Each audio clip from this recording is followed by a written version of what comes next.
Why do black men date white women, in your opinion? Can we not? What is it, against the law? Just be honest. Is it because they're more easy? Let and them I say no, that. How you gonna say they more easy? The easy answer is because we date who we like. Well, we date who likes us. I was just talking with my wife about this. By the way, be sure you get her books. The link to those are pinned in the comments. A lot of us don't get the girls that we want. And I'm speaking for myself. For those of you simps in the audience that's gonna be like, speaking for yourself, I am. Like this girl, she cute, whatever. I would have spoke to her in middle school, high school. She wouldn't have wanted to rock with me. No doubt. So we end up getting the girls that like us. And what can I say? If a white girl likes you, you're gonna rock with her. It might not be for a while until you realize, holy snap, she's a freaking dime piece. And it is what it is. I'm asking. I say quote unquote. It's a lot of different reasons. Okay. I think this is just my opinion. Okay. Right, no doubt. These just like my observations and the things that I've seen. Okay. White women make themselves more available. Aha! In what ways? They be around. They show up. Yeah. They know where the athlete's gonna be at. Right. I have heard They that. pop. And then with the athletes and all that, like you got to keep in mind, it's like tiers to the like college and then like the professional like that. They hang around they linger. That's They'll what Too sit there. Short said They'll watch yesterday. you strike out all night, and it don't affect your chances with them or nothing. They want to be down, so they make themselves more available to them, as opposed to playing hard to get, act like you don't know this motherfucker. They be knowing. Why do men make single mothers, but they hate single mothers? This clip, the clip before it, and clips I'm going to show in the future prove exactly why men were right to walk away from women. They're running out of ideas. Look how defeated she looked. I mean, I could have just paused it there, but I'm saying she pretty. I'm not going to hate, but she not prettier than the white girl on fries at my local Burger King. In fact, that's just the Burger King on my side of town. I could go to the east side. There's another pretty white girl on fries over there. Pliable, available, no kid, or maybe one kid, but her kid ain't a teenager.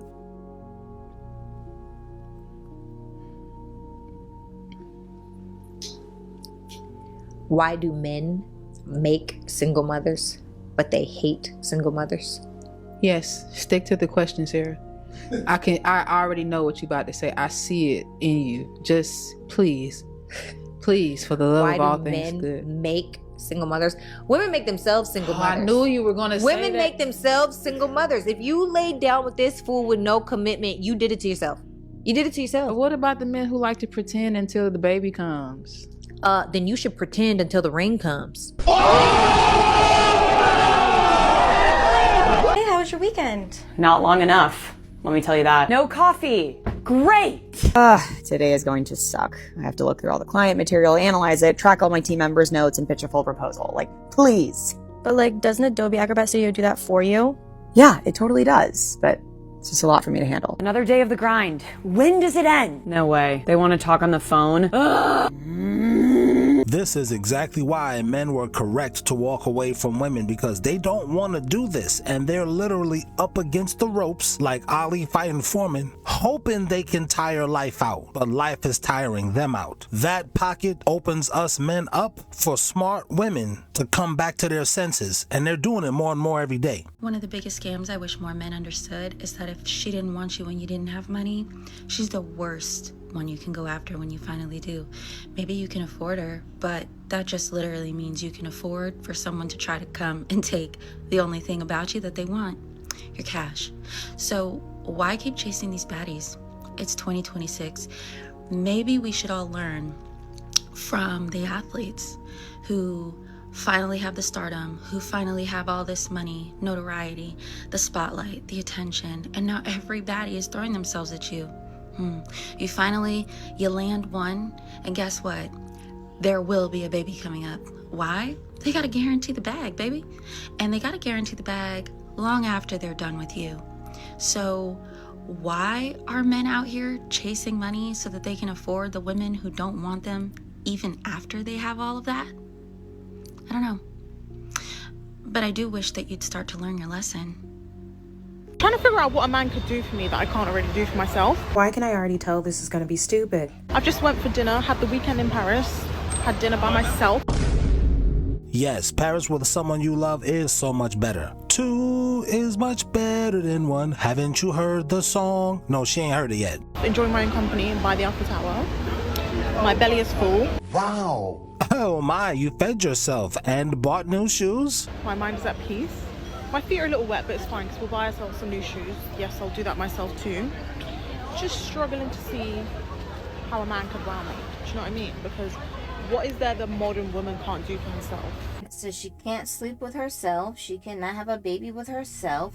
She cannot physically protect herself. That's the first part, because she can sleep with herself, just not in a way that she can use. She can use a machine. She can. Let me tell you something, okay? The touch of a man is nothing like a machine. So you can play with your machines all day long, but the reality of it is women don't get turned on in the same way that men get turned on.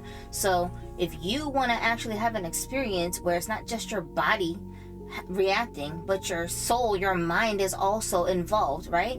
Explain that part, because the mind and all that part. Women don't get turned on just because we see a naked man. Like, that's not nothing. We get turned on by a whole array of variables combined together. Like the way this dude is talking to me, the way he treats me, how his face lit up when I made him a plate of food that I toiled over for him, the gifts he's buying for me, the compliments he's giving to me, the advice he's giving to me.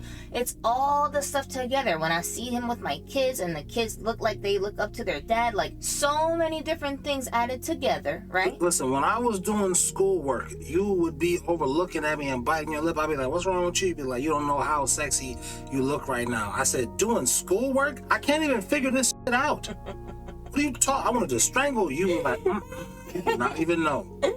Oh my God.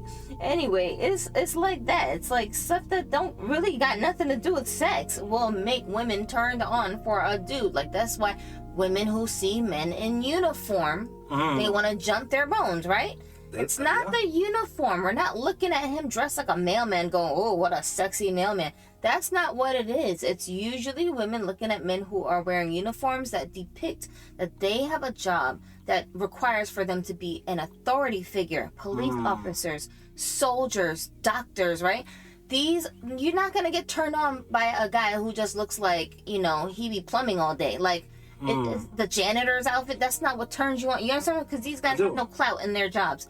We're looking at the dudes who look like they run the place. They look like a boss. They look like somebody looks up to them. They're giving directions to someone. They're very skilled in their craft. You know what I'm saying? You're trying to say that can't be achieved with a machine. Exactly. And you know what you're fantasizing while you're playing with your machine? A man. That's what I'm saying. You're thinking about a man who fits one of these descriptions. You fantasizing about some man who's treating you nice, being nice to you, being around you, taking care of you. You're thinking about a man, dum-dum, because you're a heterosexual woman. Well, what's all this other stuff that a woman can't do without a man?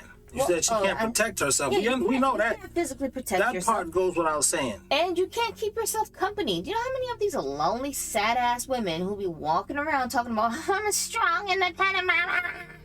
They be the first ones always complaining about how lonely they are at night when they crawl into their empty-ass beds and there's nobody to come home to. The whole house is dark when they come home from work or come home from girls' night or come home from the salon. Pretty for nothing. You done did all this stuff to yourself to look beautiful and nobody is there to appreciate it. Do you know how depressed these women sound when they're complaining about how they ain't got nobody to cuddle up with when they lay down at night? Now let me throw into that pocket, that knowledge right there. Younger women, do you think they're seeing this as example of women, the older women that you're talking about right now? Are women aware of that?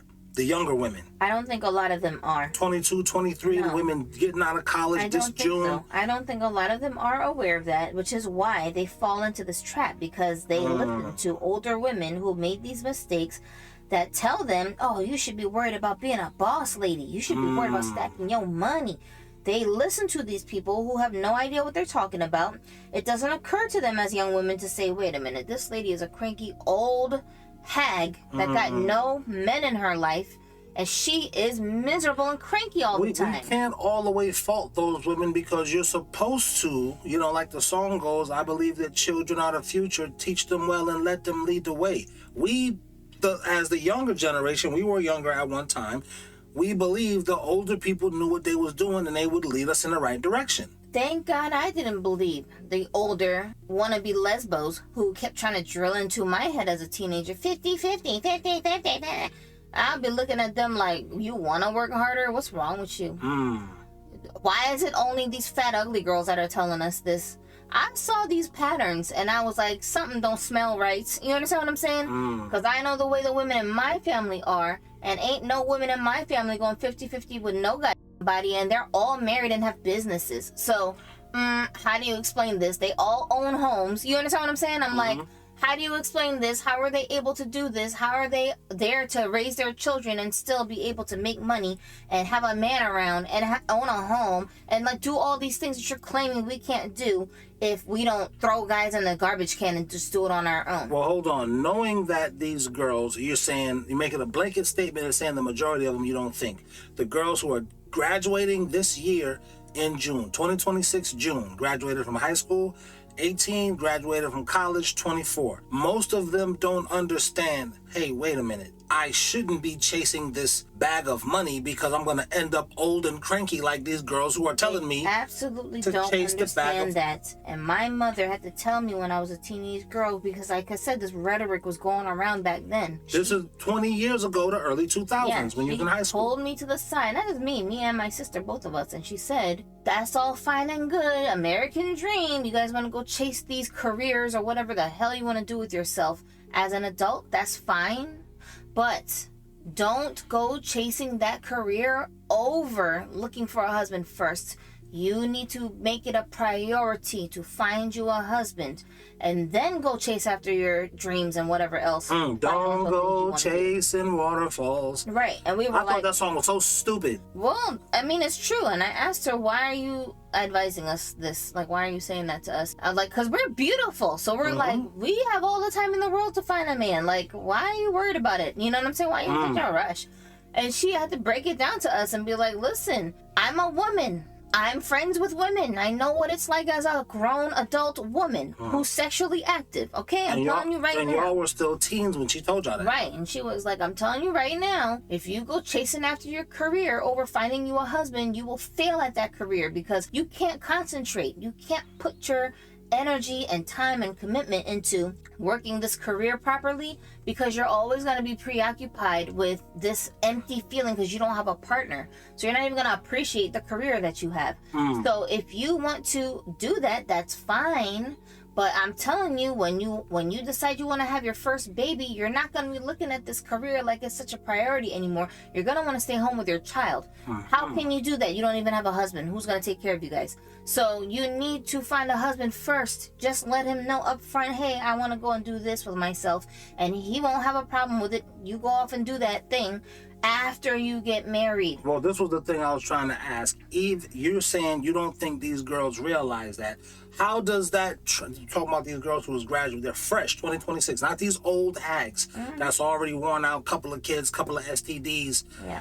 I'm talking about these new fresh girls who don't have no kid, who are graduating college, graduating high school, 18 to 24-year-old women. They don't know I shouldn't listen to these hags. How does that translate into the information in your books that talks about these layers of female psychology that it's important for men to understand to have peace when a woman ultimately becomes a part of his life? How do those I talk about how women are very conditioned by the way that they grow up and society in general to have certain reactions to situations, even if they don't mean the reaction, you know?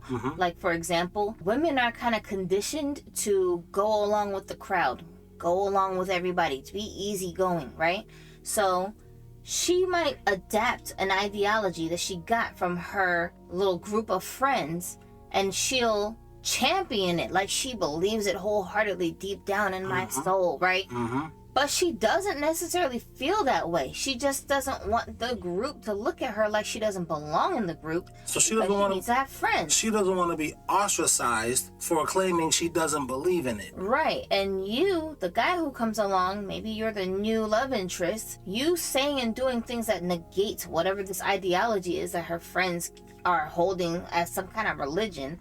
If you're saying things or doing things or pressuring her to change how she's viewing these ideologies, and you don't even know her that well, she's gonna just automatically resist because I don't even know if you're gonna last 6 months. Let's switch that word. Resist equals run. She's gonna run away. And that's not what we want. It's not about just, sleeping with her. These young kids have this term runner that I had never even heard before. Yeah, she's a runner, she's a track star. Yeah, and these girls are, they're describing themselves as runners. Like, you're a runner, you're doing it on purpose. Yes. It's really sad, but it's true. And that's what I talk about in the book. That's not all I talk about. That's an aspect of what I'm talking about, to how you can basically break down girl psychology and maneuver around that. You see what I'm saying? Because you're not going to stop her from running. No. But you should be able to tell the signs, she is a runner. Because that song, she's a runner, she's a track star, he's singing that in past tense. He's not singing that in I figured out she was that on the coffee date. Because we don't really figure that out, a lot of us men, until after she ran. Yeah, that's when we realize. So instead of taking and we're not doing it on purpose, taking the knowledge of what we learn, we take parts of the knowledge, whatever like that, and applying it to the next girl. Because a lot of us are like Adam, we want to believe that if I bite this apple, nothing will happen. We want that to be true. We will superimpose what the last girl did onto the new girl. But what we need to do is have this information so we'll be able to see the red flags. And then there's other parts of your book where you say, don't even let on that you saw the flag. Chill. Let her talk more. No, don't let her know anything. You're studying her. This is all like reconnaissance work. You're like a spy. You have to compile all this information about. Here's the thing that throws off what I'm saying for a lot of guys when they hear me talking like this. They'll say, that takes too long, right? Which part? It takes too long for you to figure out if you should waste your time around this girl or not? Because you need to study the girl if you want her to be a permanent fixture in your life.